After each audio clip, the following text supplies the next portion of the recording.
Бисмиллахир-рахманир-рахим. Жігіттер, қош келдіңіздер. Қош көрдік. Иә, бұл енді құтты болсын ал бастама.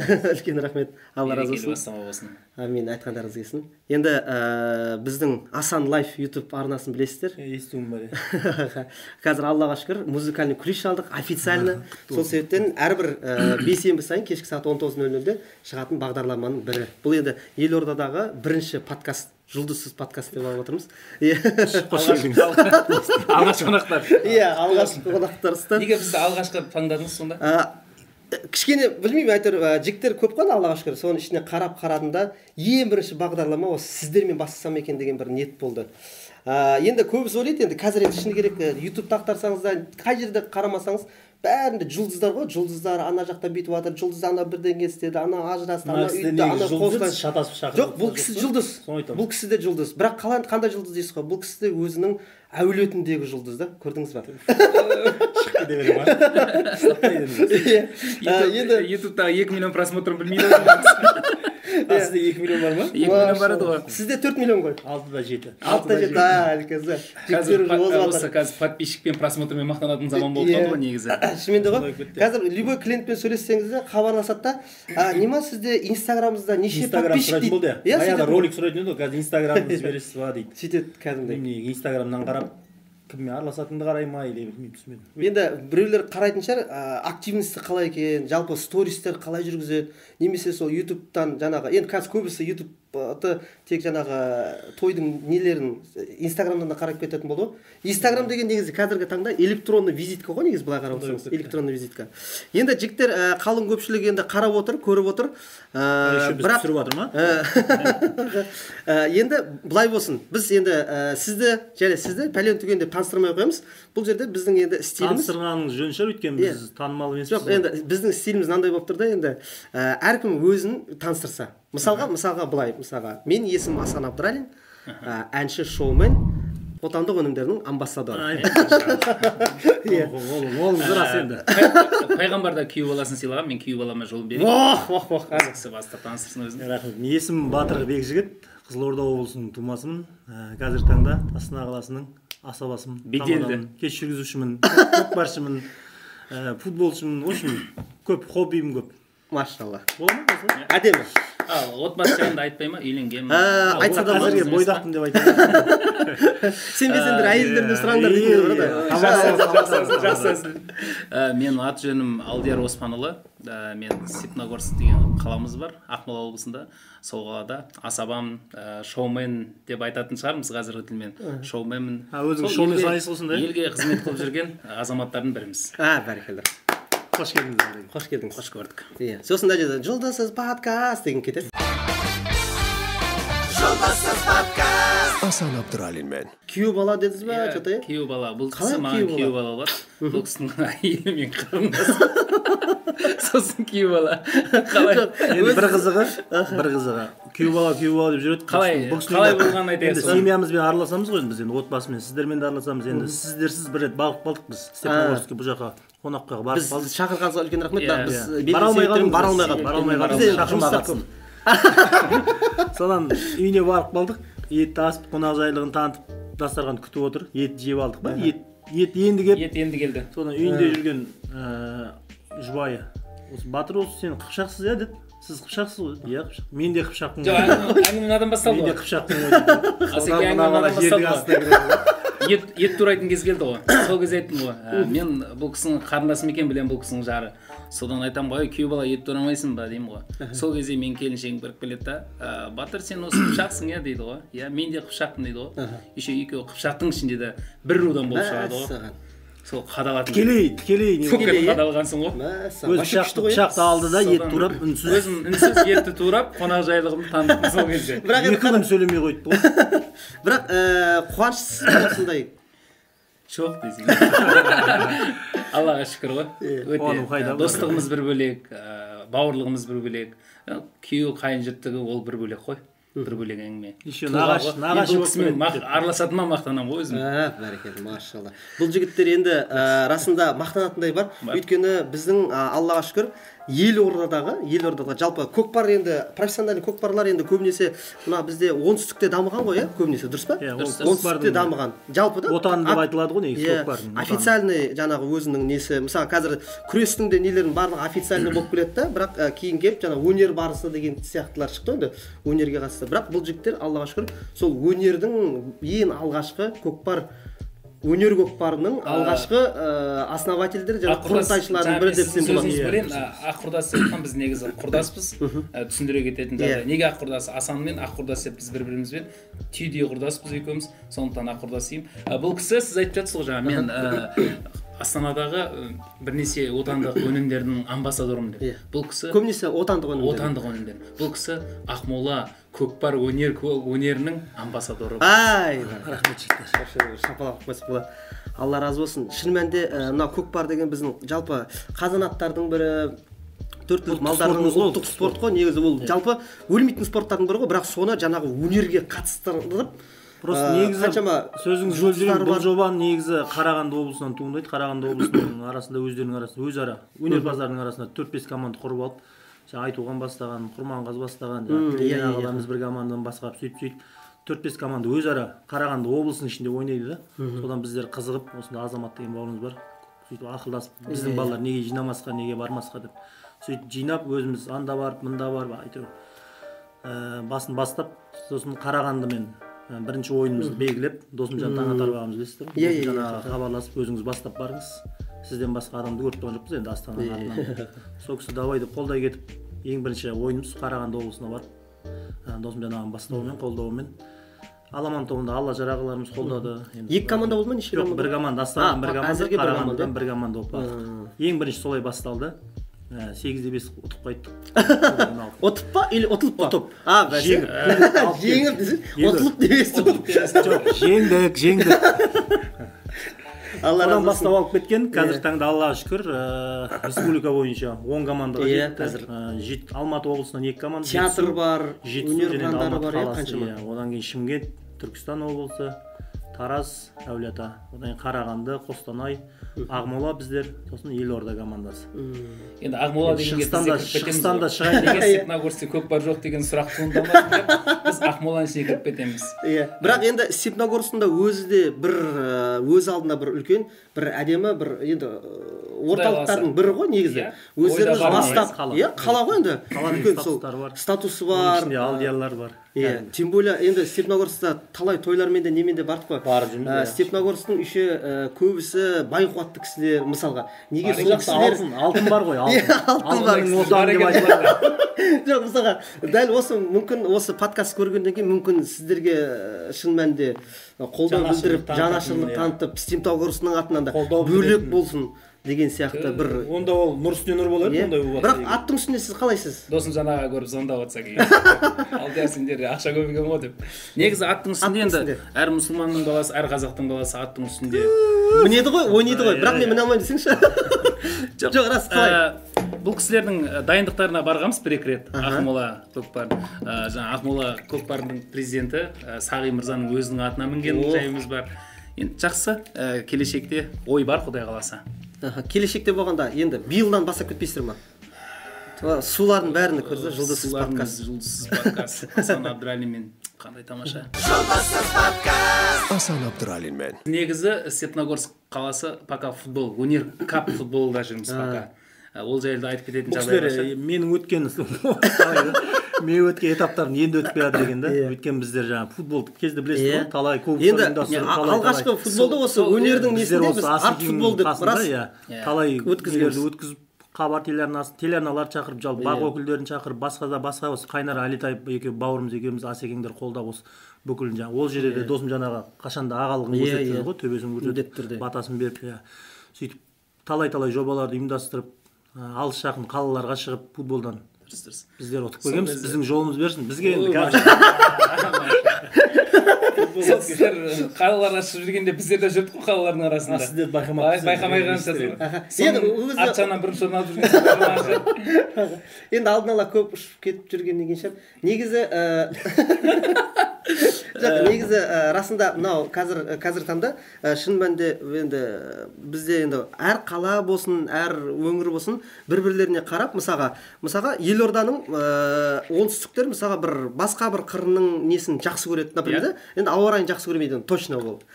Деген сияқты мысалға сол сияқты сіздер де мысалға біздің осы елорданың жігіттерінің жасап жатқан дүниелерінен қай жағын қызықтырып өздер мойындамайтын болса.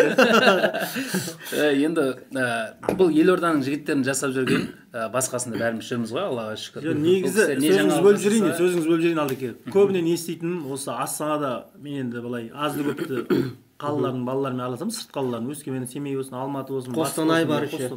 Қостанай болсын, жалпы деймін да. Сол кісілердің айтатын біріншісі, сіздерде орта бар дейді. Орта бар. Орта бар, кәдімгідей көрініп тұрады дейді. Өздерінің орталарың бар, ауызбіршіліктерің бар. Әйтеуір үлкенді кішілі жиын жасап тұрасыңдар дейді да. Оның ең біріншісі әуелі Алла ғой енді, Алла. Одан кейін Сайлаубек деген бауырымыз бар. Сайлаубек себепші Сайлаубек шығар, Алла разы болсын. Беске болмас бүгінгі эфир. Ана жақты мына жақпен табыстырып, жеңгетай дейтін бар.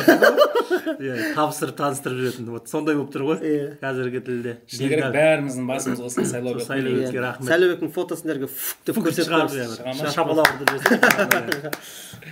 Бұрынғы фотосы. Айта беріңіз жаңа, неңіз, не айтып отырсыз? Жаңағы енді қызығушылығы ғой. Қызығушылығын негізі деп бастадыңыз ғой. Негізі қызығушылық осы суға қызығып жүрміз. Негізі футбол, сол бәріміз ортамыз ғой, айтатынымыз бәріміз. Әзілсіз әңгіме айтыңыз. Орта, бәріміздің ортамыз бар, Аллаға шүкір, араласамыз бір-бірімізбен қуанып. Сіздердей жұлдыздармен таныстық, осы кісілердің арқасында сөйтіп дос болып кеттік қой, достық қой ең бастысы. Достығымыз жағынан болсын. Жолдасыз подкаст. Асан Абдуралинмен. Қазіргі таңда енді 2 миллион қаралым бар, ютубта. Инстаграмда 1 миллионға жуықтап қалды. Просмотр жағынан. Жуықтап қалды. Алла сәтін салса болады. Бір енді 900 мың бірдеңе болса деп. 900 мың просмотр болса? Бірдеме мың. Енді жарты миллион ғой. Енді ол да мысалға миллионға жақсақ болды дегеннің өзі шынымен де үлкен жетістіктің бірі негізі. Бұрын енді білмеймін, басқа біреулерге енді накрутка деген жоқ қой қазір. Жоқ, ондай нәрсе жоқ. Енді гиф деген бар енді, бірақ накрутка деген жоқ. Гиф бар ау деймін сізде. Гиф бәрінде бар сияқты десең. Не ма жаңағы просмотр жағы қалай көтеріліп жатыр? Жалпы сол просмотрмен келе ма тойдың клиптері? Просмотрмен тойлар келеді негізі. Мынау просмотр актуальныйге шығады екен ғой Инстаграмда. Содан кейін оңтүстіктен көп кісілер хабарласып кетті. Мен Түркістаннан хабарласып тұрмын, мен Ақтөбеден хабарласып тұрмын, мен Шымкенттен хабарласып тұрмын. Ақтөбе батыс па негізі? Енді жалпы деп жатырмын, Қазақстан түкпір-түкпірінен хабарласып кетті. Инстаграмның пайдасын айтып жатқан ғой, просмотрдың пайдасы. Сол жан-жақтан хабарласып, кісілер Аллаға шүкір қазір сыртқы қалаларға, өзіміздің Астанадан бөлек сыртқы сол Ақтөбе ол Ақтөбе еш нәрсе емес, Омбы қазір, Омбыға шығып жатырмыз, Оренбургқа шығып жатырмыз қазір. Бірақ таза қазақша, е? Таза қазақша. Орынборда біздің жер. Енді мысалға қараңыз, жалпыда мысалға осы той саласын алайықшы, мысалға осы тақырыптан алшақтамай. Осы тойдың сферасында, яғни мысалға мынаны пәлен той деп айтпай қойын, именно бір той, мысалға свадьба. Сол свадьбадан мысалға нені алып тастар едіңіз сіз? Және нені енгізер едіңіз? Жеке өзім ба? Жеке өзіңіздің пікіріңіз қалай? Қазір анау деп көпшілікпен өзім жеке өзім ойым.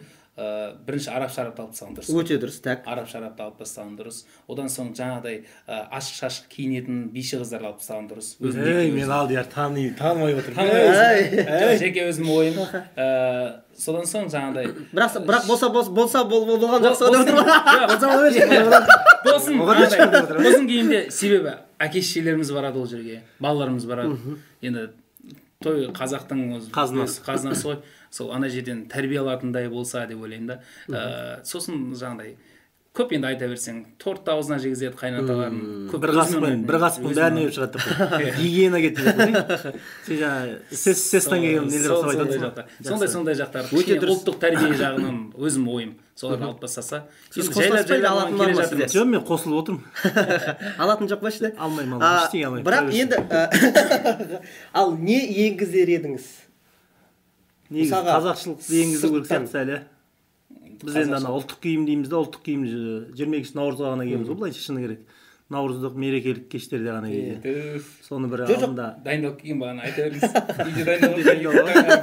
қазақшаландырсақ деген ғой азын-аулақ. Мысалға, шынымен қазақ сыртқышылық деген жалпы қазақилық деген өте жақсы ғой. Мысалы менің өзім сыртқы киім. Сіздер білеміз ғой. Шапанмен жүремін ғой, мысалы Аллаға шүкір ше. Бірақ көбісі мысалға мен түсінбеймін, мысалға мынандай нәрсе болады да. Мен мысалы шапан кисем, енді бір сап етік болса болады ғой. Сап болса. Мен шапанды неге мысалы мынандай кроссовкилермен кисе де болады ғой. Мысалы мына кроссовкидің өзі мына кроссовкидің носкиді айтып қойған. Иә. Носкидің өзі специально осылай алған, бұл яркий болсын деп ше. Подкаст қой, как никак десең. Мынау кроссовкидің өзі мысалы отандық өнім. Рас, самбау деген отандық өнім да мысалға. Бірақ жаңағы айтып жатқан ғой, мысалы шапан кисеңіз, біреулер айтады мысалға, неге сап етіп. Мен айтамын, бірінші хотя бы шапаннан бастасақ. Иә, шапаннан бастайық та кішкене болса. Біз қазақ елі минусын іздеп қалған адам қалыппыз ба, сондай болып кеттік па әйтеуір. Минусын іздеп теріп тұрамыз ғой, бірдеңе болса. Иә, сол себептен мысалға айтқан оңай ғой негізінде. Иә, өте, иә. Сосын дайын іске соны айтқан, соны жамандаған, болмаса сырттан өсектеген. Сабыржан бауырымыз да көбіне жаңа нелерінде айтады ғой. Досымыз тамада бастап келе жатқан тамадаға не айтасыз деп мен Сабыржанға түгелдей қосыламын да. Шынымен қазір бастап келе жатқан тамадалар баяғы біз 2009 сол кезде бастап, мен өзім 2009-2010-да сол кезде кітап оқитынбыз біз. Кітап оқып мен үйге өзім көрпелерді қойып, жастықтарды қонақ қылып кәдімгідей дайындалатын үйге. Есік бөлмені жауып қойып, ал қадірлі қонақтар кәдімгідей дайындалғанбыз біз. Мен кітап көргенмін. Ал қазіргі жастар шынымен Сабыржаннан алады, кішкене Николинен алады, қазіргі кішкене дайындық аз, содан кейін ютубтан көреді ғой енді не керек. Қазір ютубтың заманы. Біздің кезімізде ютуб болған жоқ енді, шыны керек. Біздер Еранғайып ағаларымыздың сөзін, жаңа Шыңберген ағаларымыздың бар, Көпжасар бауырымыздың, Жаңабай Шыңбергеннің прямой несі еді ғой бізге алып келетін копиялар. Солардың видео дисктарын алатынбыз. Сөз жаттайтынбыз кәдімгідей, екі беттеп. Ол кезде оператормен жақсы дос болуға тырысатын. Жақсы операторлар, сондай жақсы мықты тамадалардың видеосын түсіретін, тойларын түсіретін. Ол кезде кесіліп қалмайды. Приколдардың бәрі тұрады. Қазіргі бірдеңе өрсе де бірдеңе ақақада күліп атады мысалы ше. Не айтты екен деп қоясың. Ол кезде ойбой шоу пакетпен жүретін. Анау бірдеңе пакет, мынау бірдеңе пакет. Ішінде коробкалар болатын да, 200 мың теңге осы коробкаға салсаң ішіне бәрі кіреді деп ше. Сол айтып тұрмын пакет деп. Жақсы. Пакетпен коробкаға жақсы. Асан Абдыралинмен. Той саласында көбісі ойлайды, енді халтура деп ойлайды, бірақ халтура емес, негізі. Негізі халтура емес. Көбісі халтура ғой деп халтур етіп халтура қарайды да, негізі тойдың өзі үлкен қазына.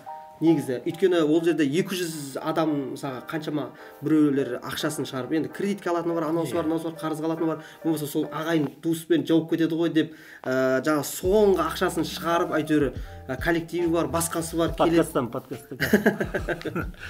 Звондамайды, сосын еді. Сол сияқты, мысалға деп отқан ғой, соның барлығын осы той арқылы алып келу керек та. Мысалға, көбінесе мен кейбір клиенттерді түсінбеймін. Мысалға, сізді мысалға асаба алдырса, мен ақшасын төледім, сен той басқару керексің деп қарайды да. Негізі той басқарудың өзі, жаңағы 200 адамды сіз аузыңызға қаратудың өзі, ол Алладан келген бір дар деп ойлаймын. Расында. Айтса 2001 тамада болып жатса, қаншама тамадалар көп, бірақ аты жоқ та. Я заты жоқ. Сөйтіп хабарласатын кісілер бар ғой, Асеке. 5-ақ стол еді дейді да. 5-ақ стол. Мен өзім 2-3 сағат қой дейді. Иә, 2-3 сағат қой, 5-ақ стол қой дейді да. Мысалға, мен өзім жеке басым 10 жылдан асып кетсе де тойға шығып жүргеніме. Әр тойға бара жатқанда, бірінші рет бара жатқанда уайымдап барам. Ол өзімнің жауапкершілігім шығар деп ойлаймын. 5-ақ стол дайындығың аздығын. 5-ақ стол деп былай неғұрлым қарап баратын болсаң, жаңа сіз айтқандай халтура деп есептеймін де өзім. Ал әр тойға 5 стол ма, 5-ақ адамға бара жатсаң да дайындалып барасыз, бірақ сол сценариймен. Жаңа сценарийде бар. Жақсы емес па? Бәріміз сөйтеміз бірақ. Жоқ, расында иә, уайымдап барасын, расында біреудің тойға әйтеуір бір кішкене, жоқ, не өткіземіз? Мен программа дайын ғой бізде. Бізде программа дайын. Бізде бірінші айынан бастап. Бірақ жалпы той басталатын кезде бастайды ғой. Жар. Асан Абдыралинмен. Елордада бұндай подкаст жоқ екен негізі. Еркін тақырыпта отырып әңгіме айтатын. Ғұмырлы болсын дейміз подкастыңыз. Мысалға біздің өзіміз үлкен рахмет, Алла разы болсын. Бірақ біздің мысалға біздің YouTube арнамызда мысалға басқа біреулер сияқты біздің YouTubeға кір, подписаться жаз, ондай жоқ болады. Колокольчикке бас, айтпаймыз ондай. Жаңағыдай реклама комментарий жаз десе. Он адамға тарат деген. Ондай жоқ. Туған туысқандардың группасына жібер. Колокольчик тұрады, соны басып поделиться, оны істемей айтпайсыздар. Онда айтпаймыз. Бірақ астында шығып тұрады өзі. Өздері қарайды. Қызыл ма? Қызыл. Подписаться. Жоқ дегенде күніне бір жоқ дегенде 8 сағат телефон қарайсың ғой. WhatsApp-тан біреуге жазасың. Жаңа қызылды баса салуға болады негізі. Иә, соны айтамын. Қолдап жіберуге болады дейсіз ғой. Жалпы қолдау ғой. Бірінші подкаст, жұлдызсыз подкаст. Сол себептен комментарий жақсы жазған кісіге қай қаладан болсаңыз да біз сіздерге 2 бірдей билет ұтысқа. Біреу Алдиярдың атынан, екіншісі менің атынан. Өте орынды. Үлкен рахмет. Аман болыңыздар. Батады. Жақсы.